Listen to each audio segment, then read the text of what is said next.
ગાદી જાગુ એના પછી છેલ્લે ગાદી અત્યારે 200-250 વર્ષ થયા છે. એ લીમડી આવી એટલે લીમડી ભાયતના જેટલા બધા ગામડા છે બધાના દાદા મૂળ પુરુષ હરપાલદેવના બીજા મજલા પુત્ર એટલે વચેટ પુત્ર માંગુજી ઉર્ફે મંગળસિંહજી.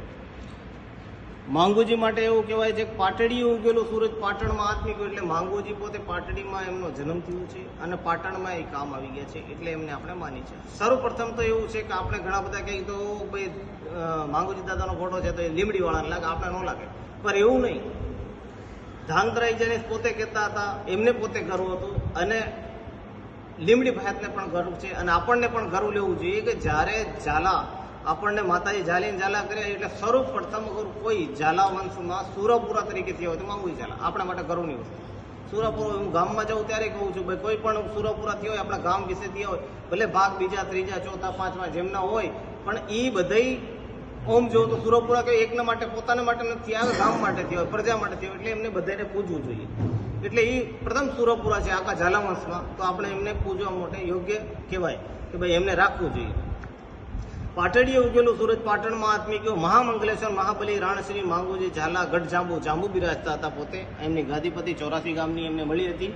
બીજા નંબરના કુંવર હતા એટલે એમને 84 ગામ પટાયા તરીકે મળ્યા. ગાદી જાંબુ એમની સ્થાપી. પછી એક બાજુ જે છે એક બાજુ આખો દ્રશ્ય દર્શાવ્યું છે જાંબુમાંથી નીકળે છે અને એ આપણે હરપાલદેવથી લઈને 5 પેઢી સુધી જે સોલંકી વંશ છે ને એમના આપણે સોલંકી વંશ છે, સોલંકી વંશના આપણે સામંત તરીકે રહ્યા, નાયકી રાજા, સ્વતંત્ર રાજ નહીં, આપણે એમના સામંત તરીકે હતા. એટલે સામંત હતા એટલે એ પાટડીમાંથી નીકળે છે એવું દર્શાવ્યું છે કે માંગુજી ઝાલા છે એ જાંબુમાંથી નીકળે છે. જાંબુમાંથી નીકળે એટલે હાથી ઉપર બેહાડે છે એમને. હાથી શું કામ?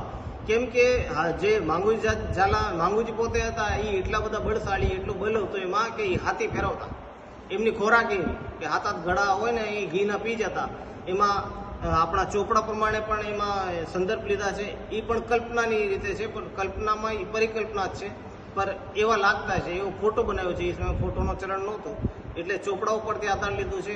ઘણા બધા જૈન ગ્રંથોમાં એમના આધાર લીધા છે કેમ કે નજનો નજર જૈન મુનિઓ જોયા છે કે એવા હતા કે ભાઈ હાથી ફેરવતા, હાથમાં પકડીને હાથી ફેરવતા, પૂછડું પકડી, એટલે એટલા બધા બળશાળી હતા એટલે એમને હાથી ઉપર બેહાડવામાં આવ્યા.